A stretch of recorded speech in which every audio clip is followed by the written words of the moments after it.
चित्तशरीरदेवाय नमः। चित्तशरीरदेवाय नमः। चित्तशरीरदेवाय नमः। ध्यानाभ्यास के ये पवित्र अनुष्ठान में आप सभी का हार्दिक स्वागत है। ध्यान यानी अपना स्वसंवेदन, अभ्यास यानी उसकी प्रैक्टिस करनी। हम हर रोज़ ध्यानाभ्यास करते हैं।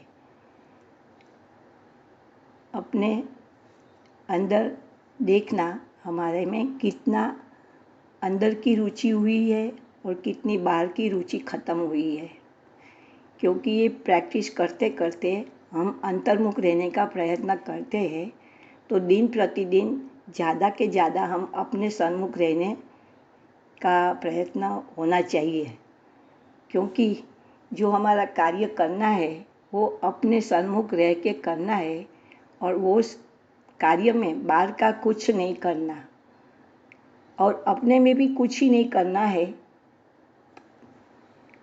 अपने सन्मुख आके बने रहना है। इतना ही हमारा सुख का मार्ग है। इससे ज़्यादा कुछ करना नहीं है। बाहर में लौकिक में करने का बोल रहे हैं कि करना करना करना, और इधर करना सो मरना है, क्योंकि जब अपने सन्मुख रहते हैं तो पूरा जगत का ध्यान छूट जाता है। बाहर की कोई प्रवृत्ति को याद नहीं करना है, क्योंकि जो हमको चाहिए क्या कि सुख चाहिए। दरेक जीव को सुख की कामना है और सुख अपने से ही मिलेंगे, क्योंकि जो हमारी मूर्त है वो सुख, वास्तविक सुख की निधि है। और हमसे सुख का जो हमको प्राप्ति करनी है वो हम अपने से ही कर सकेंगे। बाहर में जो पूरा जगत दिखता है वो हमारा मतलब सब पुद्गल पदार्थ है, वहाँ हमारा सुख की प्राप्ति नहीं होगी, क्योंकि कोई पुद्गल में सुख नाम का गुण ही नहीं है। और पुद्गल पदार्थ का क्या होता है, नित्य नहीं रहता, वो बदलते जाते रहते हैं। उसका स्वभाव ही है बिछड़ना और मिलना। तो हमारा जो सुख चाहिए, हमको नित्य चाहिए, अविनाशी चाहिए और स्वाधीन चाहिए। तो वो सुख हम अपने से ही हम ले सकते हैं, क्योंकि हमारे साथ कायम है। हम स्वयं है। हमारा हमसे कभी वियोग नहीं होगा। और हमारी जो मूर्त है वो सिर से पैर तक का विस्तार है। वहाँ ही हमारा आत्मा कहो, हमारा निज विस्तार कहो, द्रव्य कहो, वही हमारा क्षेत्र से मर्यादा है, लेकिन सुख, अविनाशी सुख और अनंत सुख दे सकते हैं। बाहर में जो भी पदार्थ है वो इंद्रिय ज्ञान में हमको दिखता है। तो मूल कारण क्या है, इंद्रिय ज्ञान है, और उसका कर्म बंध का कारण, मूल कारण इंद्रिय ज्ञान है और उसका उत्तर कारण राग द्वेष है। और इंद्रिय ज्ञान और राग द्वेष को उससे हमको मुक्त होना है। तो इसके लिए क्या करें, हमारा अपना जो द्रव्य है, अपना जो आत्मा है, चेतन काया बोलो, अमूर्त काया बोलो, आंतरिक शरीर कहो, एक ही अर्थ है। वहाँ हमको उसके साथ युक्त रह के हम अपना सुख की प्राप्ति कर सकते हैं। इसके लिए क्या करना है कि जो हमारा बल, बाहर में जो हम हमारा बल बहुत उपयोग करते हैं, कोई भी काम करना है तो कोई ना कोई शारीरिक बल का उपयोग करते हैं, लेकिन हम भी हमारे ये सब बल का उपयोग हमको बहिर्मुखता रोकने में करना है और अंतर्मुखता होने में करना है। अपना मुख बाहर से ध्यान हटा के निरंतर अपनी सन्मुख रहे। कोई भी कार्य करते हैं रहता हो, जब भी हम कोई कार्य करें तभी भी हमारी मूर्त हमारे ध्यान से विचलित नहीं होनी चाहिए। पूरी मूर्त हमारे सामने रहनी चाहिए। नहीं समय लगता है, एक आदत बन जाएंगी ना तो काम करते करते भी हम अपना स्मरण कर सकते हैं। और कुछ न हो, लेकिन हमारा जो विविध भाग पर हमारा ध्यान जाए ना तो भी वो हमारा अनुभव ही है। और वहाँ से क्या होगा, जब हम अपने में होंगे ना तो बाहर में नहीं होंगे। हमारी जो ये अंतर की दशा है ना, ऐसे निर्विकल्प दशा कहते हैं कि अनुभव निर्विकल्प होता है। तो जो विकल्प चलता रहता है, तो विकल्प विकल्प से मुक्त कैसे होए? तो उसका एक ही उपाय है कि जब हम अपने सन्मुख रहेंगे, अपने कोई भी अंग उपांग पर, तभी विकल्प की उत्पत्ति नहीं होती। प्रयोग करके देखें और वहाँ शांति का भी अनुभव होता है।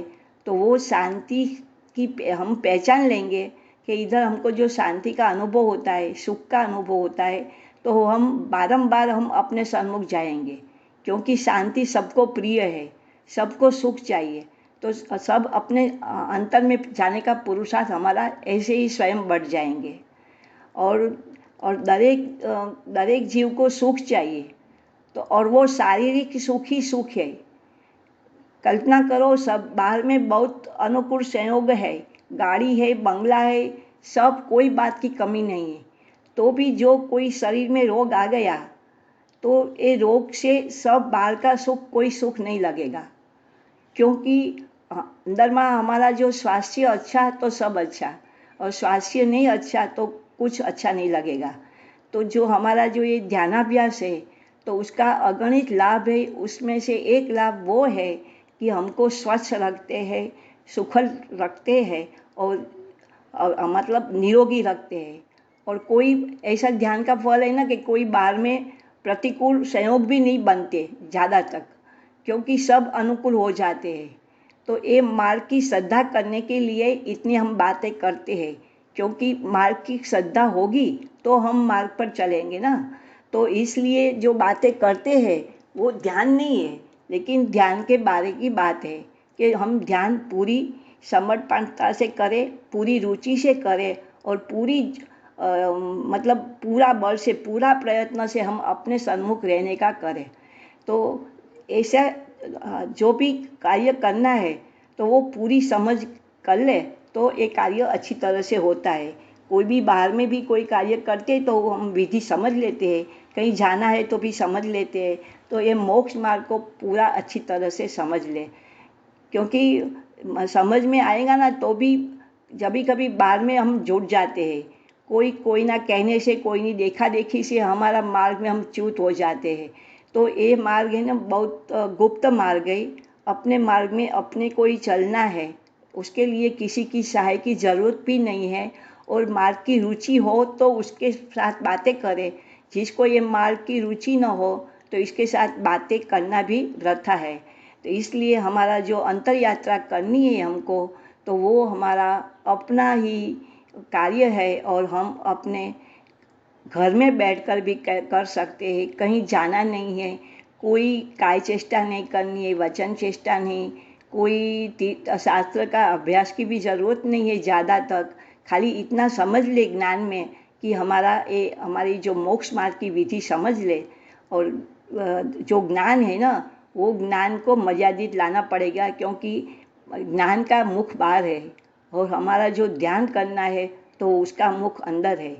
ध्यान अपना होता है, ज्ञान पर का होता है। तो एक ज्ञान का अपने को, जो ज्ञान है ना, सघरा ज्ञान इंद्रिय ज्ञान है, तो वो हमारा स्वभाव नहीं माने। एक ज्ञान अज्ञान नहीं है, ज्ञान होता है, सब पदार्थ की झलकन होती है। लेकिन क्या होता है कि जब पर पदार्थ की झलकन होती है, तो हमारा ध्यान वहाँ जाते हैं, और कोई ना कोई पर पदार्थ को हम विषय कर लेते हैं। और विषय सुख में कोई पर पदार्थ निमित्त भी होता है, लेकिन वो सुख कालांतरे घोर दुख का हमको फल मिलता है। इसलिए विषय सुख में कोई सुख है ही नहीं, कल्पना का सुख है। वो सुख दुख का परिणाम होता है तो हमारे अंदर में ही होता है, लेकिन वो सुख दुख का परिणाम जो होता है ना, वो हमारा कर्म का बंधन भी होता है, और हमको दुख भी देते हैं। तो हमारा जो शारीरिक सुख दुख की स्थिति है, वो ही हमको भोगने का अधिकार है, और वो हमारा है। तो हमको उससे कर्म बंधन नहीं होता, लेकिन कर्म से हम मुक्त होते हैं। हमको मुक्त दशा चाहिए, परमात्मा की दशा चाहिए। तो परमात्मा की दशा क्या है? वो मुक्त दशा है, शुद्ध दशा है, और वो अपने सर्वांग में सुख का भोग कर रहे हैं। ऐसी दशा हमको प्राप्त करनी है, क्योंकि जगत में और कोई सुख का पद उत्कृष्ट है ही नहीं। लगता है कहीं कहीं हमको बाहर में देख के ऐसा लगता है कि कितना बड़ा पद है, कोई राष्ट्रपति का पद होगा, कोई मुख्यमंत्री का पद होगा, और हमारे मतलब वहाँ से देखो अंदर में आए तो हमारा जो मतलब मंदिर वो चल रहा है, ट्रस्ट चल रहा है, सब में बड़ा बड़ा लोग अपना अपना काम कर रहे हैं। तो कोई बार लगता है कि ये लोग सब बहुत अच्छा काम कर रहे हैं, लेकिन वहाँ कोई सुख नहीं मिलेगा। वहाँ सब अपने स्वरूप से च्युत होकर ही होता है, या तो लौकिक कार्य हो या पारमार्थिक कार्य हो, लेकिन कार्य तो कार्य ही है। और वहाँ अपना लक्ष्य वहाँ जाता है तो दूसरे पर जाता है तो अपने स्वरूप से च्युत होके जाता है। इसलिए कोई बहुत करने का मन नहीं करना, कुछ करना नहीं, वो ही करना। अभी एक कार्य के लिए पूर्ण निवृत्ति चाहिए। निवृत्ति यानी जो वृत्ति हम अपने में रहे, बाहर से बिल्कुल हट जाए, तो वो उसका नाम निवृत्ति है। और प्रवृत्ति करना है तो अपने में करना, और यही प्रवृत्ति हमको करनी है। इसलिए हम जो अंतर यात्रा करते हैं वो हमारा सिर से पैर तक का विस्तार है। और विस्तार और वृत्ति उसको क्या कहते हैं, द्रव्य और पर्याय। ये जो हमारा निज विस्तार है वो द्रव्य कहलाता है, उसको क्षेत्र भी कहो। और हर समय जो परिणाम उत्पन्न होता है वो उसको वृत्ति कहते हैं। ये परिणाम है ना, वो अनित्य है, हर समय नया नया उत्पन्न होता है। लेकिन हमारा वो जो नित्यता द्रव्य की है, द्रव्य नित्य है, और जो पर्याय वो परिणाम होता है वो हर समय नया नया। ऐसा भी क्यों न हो, क्योंकि परमात्मा दशा में ऐसा ही परिणाम होता है। लेकिन वो जो परिणाम जो होता है ना, वही हमारा वृत्ति है, वो द्रव्य और पर्याय का जो एक पना होता है ना। क्योंकि हमारा जो सुख गुण है, तो सुख गुण का निरंतर परिणमन हो रहा है। तो जब हम अपने सन्मुख रहते हैं तो हमको सुख का अनुभव होता है, और कोई जगह वेदना का भी अनुभव होगा। लेकिन वेदना का अनुभव के समय भी हम जो अपने में रह जाएंगे तो हम वितराग रहेंगे, वहाँ से भी कर्म का बंधन नहीं होगा और कर्म से मुक्ति होगी। और जो वेदना है ना, वेदना की स्थिति हमेशा रहने वाली नहीं है, वो चली जाएगी। उसका समय होता है जो थोड़ा समय में आएगी, चली जाएंगी। और जैसे जैसे हम अपने सन्मुख जाएंगे ना, तो हमको एक कर्म की धूली सफाई करनी है। तो हमारा जो ध्यान है ना, वो मूर्त और अमूर्त की संधि में हमारा ध्यान को हम ले जाएंगे। तो वहाँ जो प्रदेशों में कर्म रूपी माटी पड़ी है उसको धूड़ संगना है, उद्गल कर्म को धूड़ संगना है। वो धूड़ को हमको सफाई करने के लिए हम ये ध्यान विधि कर रहे हैं। तो ऐसे ऐसे दरेक प्रदेश पर जाएंगे, क्योंकि हम अभी कर्म से पूर्ण मुक्त नहीं हुए, मतलब कर्म की अवस्था है हमारी, संसार अवस्था है। तो हम एक साथ हमारी पूरी काया का हम संवेदन नहीं कर सकते। लक्ष्य में हम थोड़ा थोड़ा प्रदेशों, कतिपय प्रदेश कहते हैं, थोड़ा थोड़ा प्रदेश के हम लक्ष्य लेके वहाँ हमारा हम ध्यान ले सकते हैं। और वहाँ जो भी संवेदना मिले हम स्वयं ग्रहण हो जाती है, एहसास हो जाता है, बोलने में आता है कि एहसास करें। और ये जो ध्यान है ना, उसका अगणित लाभ में एक वो भी लाभ है कि जो मानसिक दुख है, शारीरिक दुख है, कोई को कितना रोग, भयंकर भयंकर रोग होता है, ये सब ये ध्यानाभ्यास के धीरे धीरे वो रोग भी निर्मूल हो जाता है और अंदर में शांति की पहचान होती है। कितना भी टेंशन है, तनाव हो, तो वो धीरे धीरे दूर हो जाता है। ऐसा मतलब सब जीव देखो ना, कोई न कोई तनाव में रहता है। बाहर में कितना भी सुख न हो तो भी तनाव में रहेंगे, क्योंकि बहिर्मुख लक्ष्य है ना, और बाहर में ही सुख की भ्रमणा करते हैं। तो बाहर में तो कोई पदार्थ से सुख मिलेगा, कोई नहीं भी मिलेगा, तो उसको टेंशन टेंशन टेंशन वाली जीवन है सबका। तो इसके लिए भी ये ध्यानाभ्यास बहुत उसका लाभदायक है कि इससे भी अपनी जो शारीरिक स्थिति भी, मानसिक स्थिति सब अच्छी होती है। और शारीरिक स्थिति का मार्ग हमारे तो लिए तो ये मोक्ष का मार्ग बनेगा और हम पूर्ण सुख की प्राप्ति करेंगे। तो ऐसे ध्यान के लिए ये मार्ग की श्रद्धा रख के ये मार्ग में हम आनंद पूर्वक चले, और हमारा जो ध्येय है मोक्ष पद की प्राप्ति करे, मोक्ष मार्ग में आ जाए। और मोक्ष मार्ग में एक बार आ गया तो मोक्ष मिलेगा ही मिलेगा। इसलिए हम जो हमारी जो अंतर यात्रा करते हैं तो इसके लिए हम तैयार हो जाइए। ध्यानाभ्यास के लिए कोई भी आसन ग्रहण कर सकते हैं। ऐसे तो लेट के भी कर सकते हैं। लेट में क्या होता है कि हमारा शरीर का हलन चलन नहीं होता और एक आराम की स्थिति होती है, तो हम वहाँ स्थिर रह सकते हैं। लेकिन लेट के करें तो एक खास ध्यान रखना पड़ेगा कि जागृत रहना पड़ेगा, निंद्रा न आ जाए, क्योंकि निंद्रा में हम अपने सन्मुख रह के अपनी संवेदना का अनुभव नहीं कर सकेंगे। निंद्रा एक मूर्छा की स्थिति है, इसलिए बहुत सजग रह के, जागृत रह के अपना ये कार्य करना। अभी हमारा जो ध्यान है, ध्यान कहो, अपनी चेतना कहो, अपना लक्ष्य कहो, अपना पूरा विस्तार पर फैला दो, मस्तक से पैर तक। अभी जो लेट के करते हो तो वो भी अपनी शरीर की स्थिति बरोबर करे, क्योंकि एकदम अपने को रिलैक्स विश्राम की स्थिति बनानी है। क्योंकि विश्राम की जो हम लोग जो ये ध्यान की विधि करते हैं ना, वो पूरी विश्राम की स्थिति है। उसमें कोई तनाव नहीं, कोई टेंशन नहीं, कोई बाहर का विकल्प नहीं। अच्छा कोई कार्य आ जाए तो कार्य फटाफट करके फिर अपने में ये ध्यान करने के लिए बाहर का कोई कार्य नहीं करना। अपने में पूरा तरफ शांत हो जाए।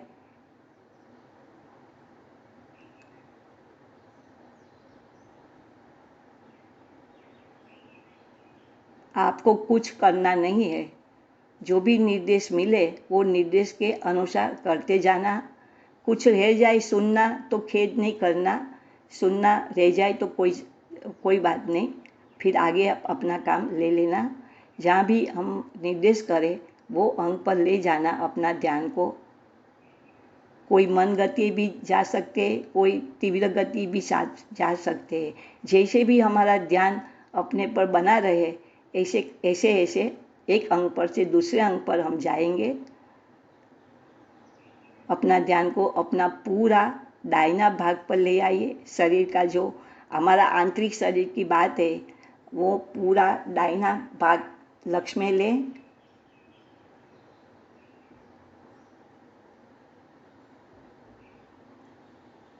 दायां हाथ की हथेली का पिछला भाग, अंगूठा, पहली अंगुली, दूसरी, तीसरी, चौथी, दाएं हाथ की कलाई,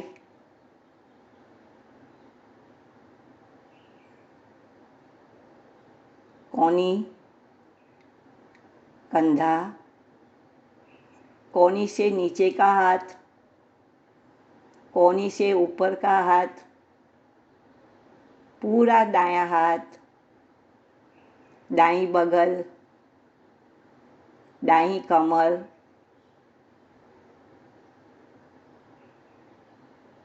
दाईं नितंब, दाईं जांघ,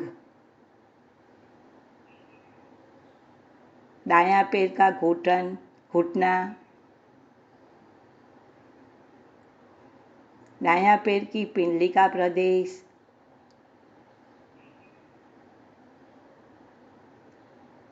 दायां पैर का पंजा, टखना, एड़ी, अंगूठो, दायां पैर की पहली अंगुली, दूसरी, तीसरी, चौथी, पूरा दायां पैर। अभी हम अपना शरीर का बायां भाग पर आए।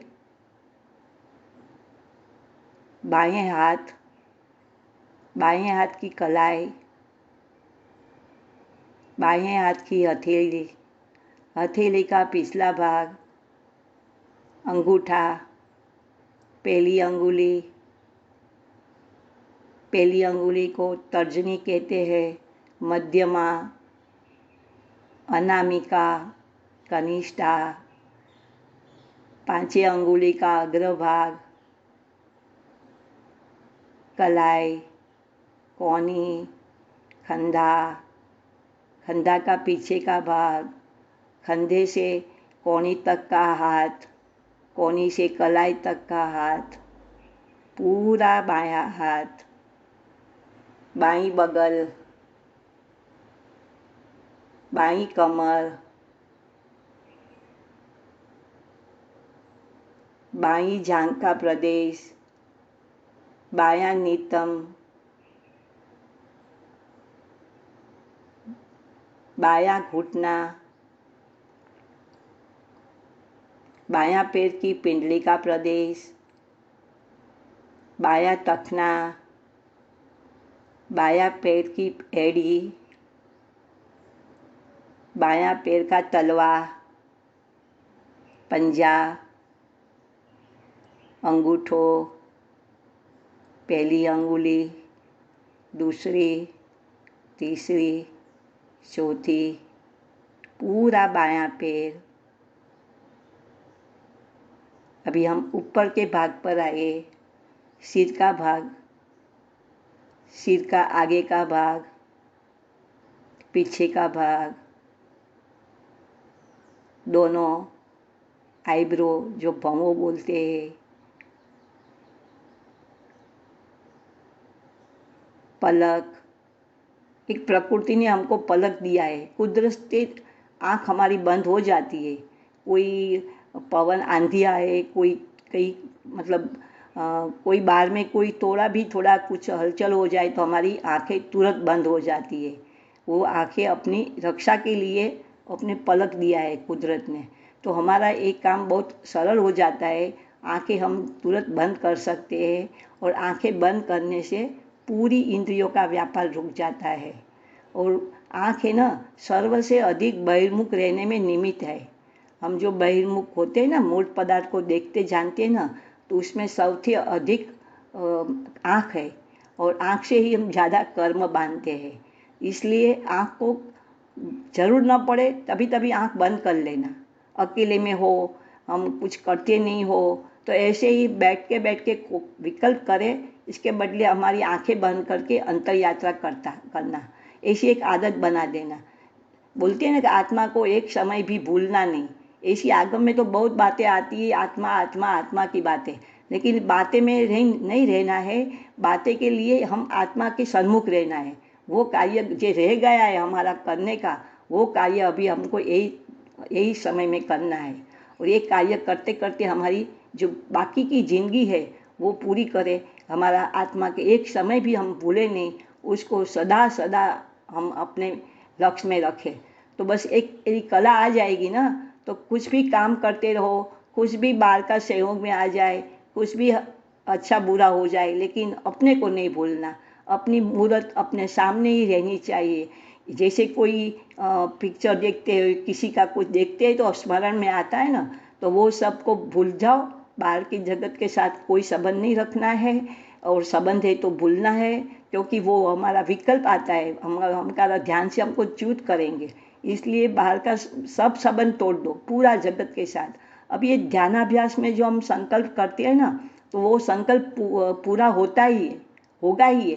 तो ऐसा संकल्प करना कि हमारा जो पूरा जीवन जो भी बाकी है अभी, हाँ, लगभग हम सब सीनियर सिटीजन है, मालूम नहीं कब दे धरेगी, तो ये नक्की करें कि एक समय भी हमको बिगाड़ना नहीं। हम अपनी मूर्त के सन्मुख ही रहेंगे। हमारी मूर्त ही हम सर्व हमारी मूर्त ही है हमारे लिए, और हमारी मूर्त ही हमको सुख देने वाली है। उसका एक समय भी हमको उसको विस्मरण नहीं करना। इतना नियम करेंगे ना, और हम सतत अपने सन्मुख बने रहना। अभी कोई भी अंग पर जाए हमारा ध्यान, मूर्त के कोई भी अंग हो, बड़ा हो छोटा हो, कोई भी प्रदेश हो, तो उसमें कोई फर्क नहीं पड़ता। दरेक अंग हमारा परमात्मा का अंश है।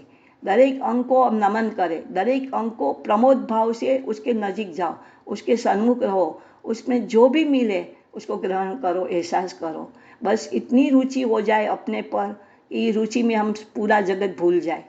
क्योंकि जगत भूलो, जगत का संबंध तोड़ो, ये सब तो उपदेश की बात है। करने का कार्य तो एक ही है, अपने में लगा रहो, बस अपने में लगा रहो। ऐसे कोई धुन की होती है ना, कहीं भी जाते तो अपने घर में वापस आ जाते, कुछ काम होता है तो और बाहर जाने का मन भी नहीं होता, काम बिना काम। ऐसे ही अपने में कुछ भी बाहर में विकल्प आ जाए, कुछ करने का याद आ जाए, लेकिन फटाफट अपने में आने का एक आदत बना लो तो बहुत अच्छा रहेगा। क्योंकि हर समय हम संवेदन नहीं कर सकते, क्योंकि कुछ न कुछ रहता है, लेकिन हम अपने में सन्मुख तो जा ही सकते, अपने को याद तो कर ही सकते हैं। अपने ध्यान को अपने भूमध्य पर ले आइए। भूमध्य, दोनों आंखें, बाईं आंख, दाईं आंख, दोनों कान, बायां कान, दायां कान, दायां कान, नासिका, नासिका का अग्रभाग, दोनों नथुने, बायां नथुना, दायां नथुना,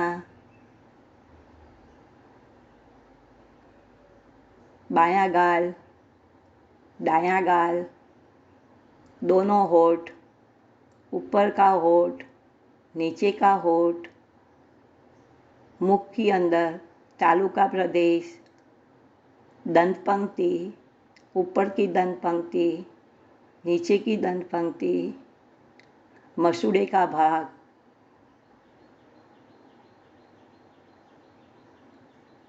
तालू का प्रदेश, जीवा, जीवा, कंठ का प्रदेश,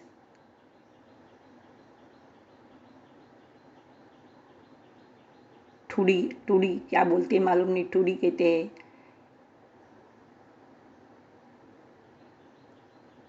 अपना ध्यान को अपने बीच वाला भाग में ले आए, हृदय स्थान, लम्स, पेट का भाग, नाभि का प्रदेश, नाभि का प्रदेश में ध्यान से देखेंगे ना तो पेट का फूलना सिकुड़ना होता है। हमको वो नहीं, लेकिन वहाँ जो अंतर में जो हमको वहाँ जगह जो संवेदना मिलती है ना, उसको अनुभव करें और ध्यान देखें तो वो सहज क्रिया होती है, संकोचने और फूलने की। हमको कुछ करना नहीं है, हमको तो वहाँ जो भी संवेदना मिले वो ग्रहण करें। इस संवेदना के समय और भी क्रियाओं अनुभव में आती है, जैसे कि श्वासोश्वास की क्रिया, कोई नाड़ी धड़कन फड़कन, मतलब हृदय में भी धड़कन अनुभव में आती है। श्वासोश्वास की गति कभी मंद आती है, कभी तेज आती है, वो सब अनुभव में तो होती है, लेकिन ये सब क्रियाएं हमारी नहीं है, वो कर्म के कारण है, मिटने वाली है। उसको गौण करके हमारा ध्यान अपने अंग में जो संवेदना मिले उस पर ले जाना है। पीछे पीठ का भाग पर आइए, पीठ की बाईं साइड, दाईं साइड, पूरी पीठ का भाग, रीढ़ की हड्डी,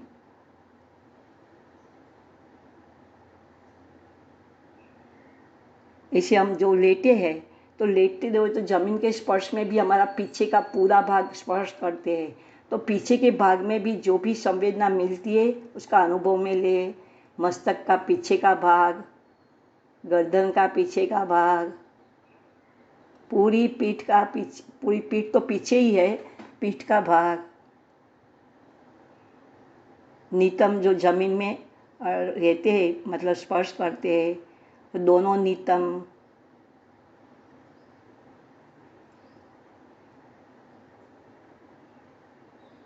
जांघ का पीछे का भाग,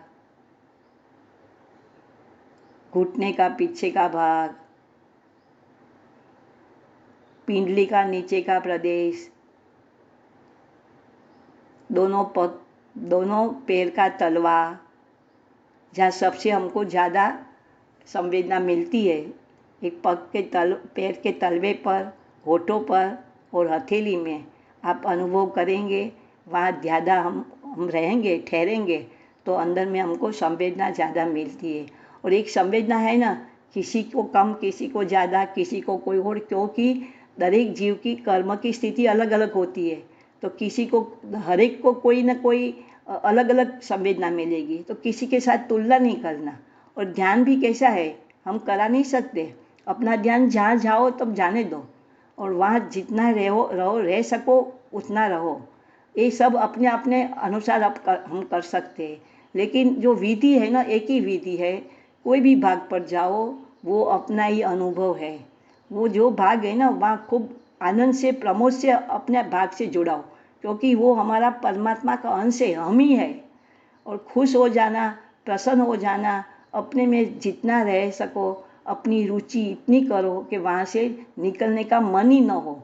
और बाहर आना पड़े तो खेद होना चाहिए कि मैं क्यों बाहर आ गया, फिर अंदर चलना जाना, क्योंकि बाहर में है ना ज्ञानी है, और ज्ञान में तो परिणाम होएगा होएगा होएगा, कोई न कोई पदार्थ विषय बनेगा।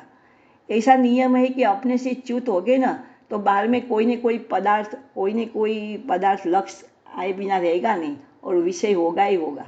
इसलिए बाहर में जाने से, बाहर में जाएंगे तो हम ज्ञाता दृष्टा रहेंगे, हमारा परिणाम अच्छा रहेंगे, ऐसी कल्पना नहीं करना। और ये कल्पना में हम अपने से च्युत हो जाएंगे। तो अपने में बने रहने का ही प्रयत्न करना है, दिन रात एक काम करते रहना है। बाद में फिर हमारा संकल्प करें, हम अपने में ही रहेंगे, अपनी मूर्त को कभी विस्मरण नहीं करेंगे, क्योंकि ये मूर्त ही हमारे लिए जगत में सर्वोत्कृष्ट पदार्थ है, हमारा शरण दाता है, वही हमारा देव है, दर्शन है।